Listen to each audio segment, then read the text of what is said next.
Yes, I've had lots of experience with different types of beings that people call aliens. First of all, I'd like people to know that every single one of those is a part of Satan's spiritual hierarchy, which is Lucifer's spiritual hierarchy, same thing. They're anti-God, anti-Jesus Christ, anti-us. They work through people. They work through demonic spirits. They work through hybrid beings to orchestrate the plan of Satan, which is to not only take over our planet, but to use us and rule us and bring destruction. It involves our military around the world. It involves the plan back when I was talking about when they were trying to change post-World War II into what we have now, take people away from the Judeo-Christian values and morality into thinking anything goes.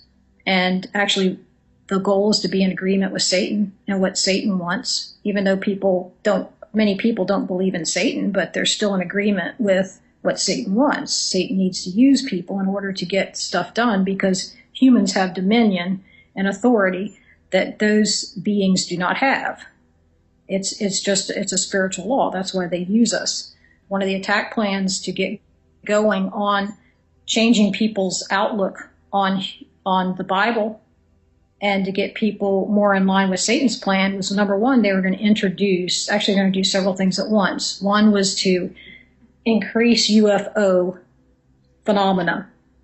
At one point, the governments would be saying that it doesn't exist. On the other hand, they were going to increase the UFO, the people seeing UFOs. More people were going to be abducted, and this was to get people to. One of the reasons was to get people to think outside of the box, to start looking in physics, which would lead them into metaphysics, they would also at the same time, another part of the plan was to be teaching Darwinism in school from elementary school on up, pushing Darwinism, which is evolution, because Satan's plan is based on the lie of evolution, spiritual evolution, physical evolution, and that it's spiritual evolution that pushes the physical evolution.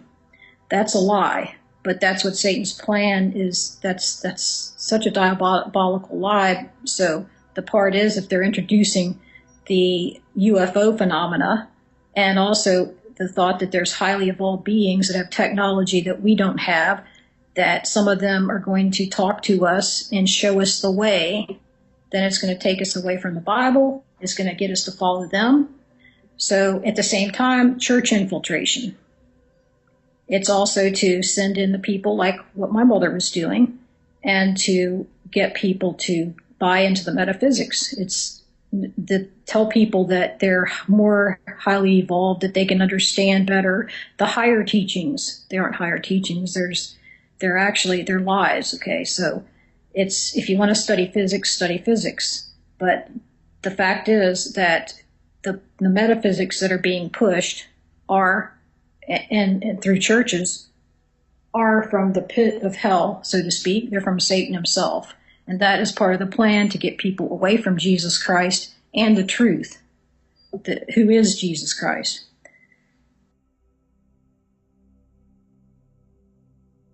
Thought of visitors from another planet would give a lot of folks the willies. Yeah, one man says it's been happening and that the government, specifically NASA, knows about it. The President Truman at that time convened a very high-level committee to examine this alien or UFO phenomenon. They did come to the conclusion that it was alien, and the military rightly came to the conclusion, if they're hostile, there's nothing we can do about it. Therefore, their choice was to deny it and to hush it up. The powers to be are setting us up for disclosure and making it more subtle so that it isn't a big jolt to us. Clifford Cliff is the worldwide director of MUFON, the Mutual UFO Network. They have some 1,000 investigators. One of their latest investigations has to do with this video from January 28th of this year. A mysterious light is seen descending from the sky in Jerusalem. Multiple videos have surfaced of the supposed event. They all show the light hovering above the Dome of the Rock. After a few seconds, there appears to be some sort of energy burst. And then the light eventually it fades came away. away from the fear, I believe, of not being able to protect and do their duty to the notion of power and control, controlling the knowledge and the technology. And the group involved with that is still doing it. We have created our reality here, and we have created it right now rather badly, for it's not a sustainable reality. We have created, with our science and technology, instead of using it for the greater good, it's been captured by interest, greed, self-service, which is rife.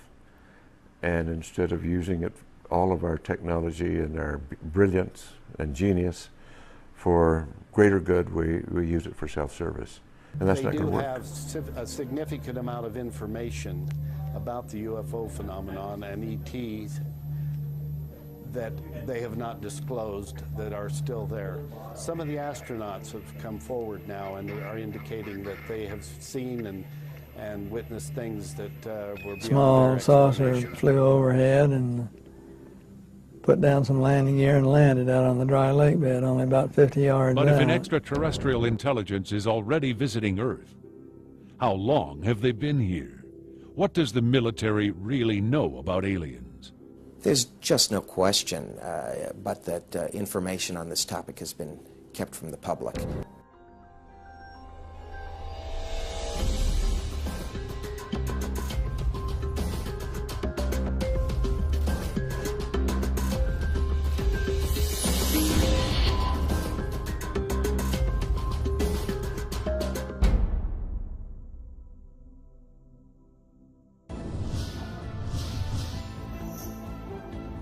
One of the things I wanted to point out to you before we get going, something strange did happen in space.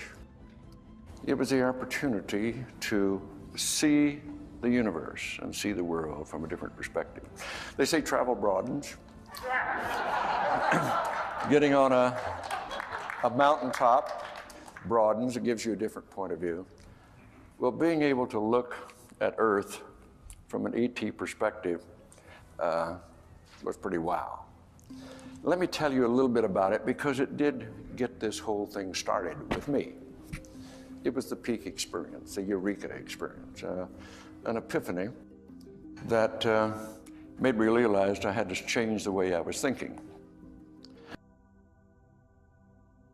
Okay, so most of you are probably already familiar with astronaut Edgar Mitchell and all the associations he's had with the UFO disclosure narrative over the years, and even last year he was connected to a couple of the Podesta emails from WikiLeaks and things like that. And I was familiar with that stuff too, but I guess I didn't really notice until now that I've been doing all this research dealing with the quantum mysticism aspect. Maybe I just didn't notice it before, but all of his stuff having to do with the Noetic, the Institute for Noetic Sciences and everything, which is this new age psychic research he's been doing since 1973. I mean, shortly after he supposedly walked on the moon, he left NASA and got right into all this new age propaganda. And of course, when you hear him tell his story, he always says that it was this like eureka. He actually describes it as a mystical experience that he had on the way back to the Earth. Where he realized that everything was connected and it was all, everything was one, and that he had to go, explore the mysteries of what he was feeling. But of course, as most of you know, he was already a Freemason before going to the moon, and a member of the Order of Demolay, so two occult societies there. So for him to claim that he was just this left-brained, cold scientific thinker is basically just as much of an outright lie as is the claim that he walked on the moon. So the whole thing really serves as this springboard into all the rest of the work that he did in conjunction with all the other, UFO conspiracy lore that, that permeated since, and even in Hollywood and everything else, and he's just a part of that narrative. But of course, the New Age side is very much ties into the whole quantum mysticism. He actually talks about this. This is actually this big lecture that he gave on the quantum hologram idea. He's talking about remote viewing and psychic abilities and mysticism, and, you know, it's just the same old crap. And it's interesting because I just went back and was listening to some old interviews with Carolyn Hamlett, and again, I probably had never noticed before when she was talking about the metaphysics and how the UFO and alien thing ties into the push for the metaphysics, which is just the same old occultism and witchcraft, but being packaged as science. And it's all the same, all these things are interwoven, and so it really brings you to the point where the only way you're going to understand fully how all these agendas are really part of one agenda, how they all tie in together, the aliens, the quantum deception, the fake NASA everything, the fake space, is if you understand the spiritual side, the satanic agenda. And I was just going to close with some clips from this really great documentary I found recently on the whole conspiracy involving the New Age movement and its foundations with Theosophy and all that. And if you don't understand Theosophy, then you really don't understand what Freemasonry is all about, what the alien agenda is all about, you know, the quantum mysticism, everything. It's all, you have to understand the occult connections behind it at all. So here we go.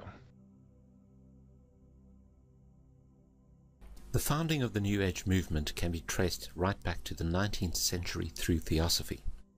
Theosophy is the group that popularized the belief that we are moving out of the age of Pisces into the astrological age of Aquarius, which to them is an age of the unity of humanity, an age of enlightenment, an age of heightened spiritual consciousness.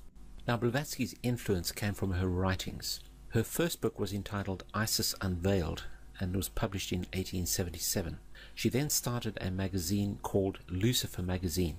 Her principal work, The Secret Doctrine, was then published in 1888. She then wrote The Key to Theosophy and then The Voice of Silence. These works are now famous, or infamous depending on which viewpoint you're coming from, and contained in these writings are the doctrines that helped mold the New Age movement into what it is today. Blavatsky claims that the contents of her book, The Secret Doctrine, was channeled to her through an ascended master or highly evolved being called Cthulhu, who spoke to her. Belief in these ascended masters, who communicate with humanity, is a crucial concept when studying the New Age, and we'll explore this doctrine later on. As we expose the origins of the modern New World Order and New Age doctrines, it's important to note the role of Freemasonry in all this. As already mentioned, Theosophy and Freemasonry were somewhat affiliated in the late 19th century. In fact, Blavatsky received an honorary degree of Apprentice Companion, Perfect Mistress, Sublime Elect Scots Lady from the Rite of Adoption. She was awarded with these titles by 33-degree Freemasons. Now, as far back as 1917, people were already recognizing the relationship between Freemasonry and Theosophy. Freemasonry viewed doctrinally is in fact Theosophy. Now I'm going to quote Alice Bailey, and she says, "The new era is coming. The new ideals, the new civilization, the new modes of life, of education, of religious presentation, and of government are slowly precipitating, and nothing can stop them." End of quote. I'm going to quote from N. Sri Ram, who says, quote, "Let us first consider the restoration of the mysteries. It is well known among members of the Masonic movement that its work has been faithfully continued up to the present, and that its numbers of lodges have steadily increased. I imagine that at such an auspicious time, when the inner and outer worlds will have come much nearer together, some of the great leaders of the hierarchy might take part in the outer work of reconstruction, and will then become the recognized leaders of the new world government." End of quote. The hierarchy he refers to is not humans. He's referring to spirit beings, what is claimed to be a spiritual hierarchy of ascended masters who have this great intellect and wisdom, and these are people who or spiritual entities who it is claimed are very highly evolved in every single way, and of course including spiritually, and they're going to become infused or integrated with the leaders of the New World Order or the New World Government. So here we have the concept of hybrid humans, which are a fusion of spiritual entities and humans.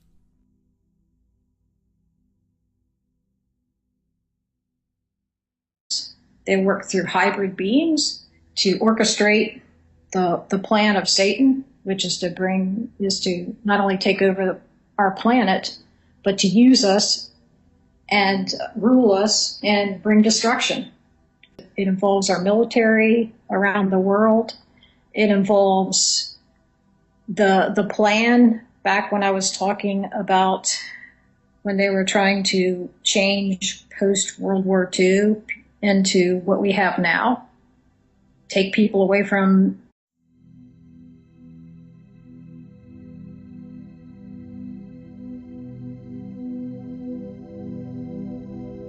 yes, I've had lots of experience with different types of beings that people call aliens. First of all, I'd like people to know that every single one of those is a part of Satan's spiritual hierarchy, which is Lucifer's spiritual hierarchy, same thing. They're anti-God, anti-Jesus Christ, anti-us. They work through people. They work through demonic spirits, changing people's outlook on the Bible. And to get people more in line with Satan's plan was, number one, they were going to introduce, actually they're going to do several things at once. One was to increase UFO phenomena. At one point, the governments would be saying that it doesn't exist. On the other hand, they were going to increase the UFO, the people seeing UFOs. People were going to be more people were going to be abducted. And this was to get people to, one of the reasons was to get people to the Judeo-Christian values and morality and to thinking anything goes. And actually, the goal is to be in agreement with Satan and what Satan wants, even though many people don't believe in Satan, but they're still in agreement with what Satan wants. Satan needs to use people in order to get stuff done because humans have dominion and authority that those beings do not have. It's a spiritual law. That's why they use us. One of the attack plans to get going on, think outside of the box, to start looking in physics, which would lead them into metaphysics, they would also at the same time, another part of the plan was to be teaching Darwinism in school from elementary school on up, pushing Darwinism, which is evolution, because Satan's plan is based on the lie of evolution, spiritual evolution, physical evolution, and that it's spiritual evolution that pushes the physical evolution. That's a lie, but that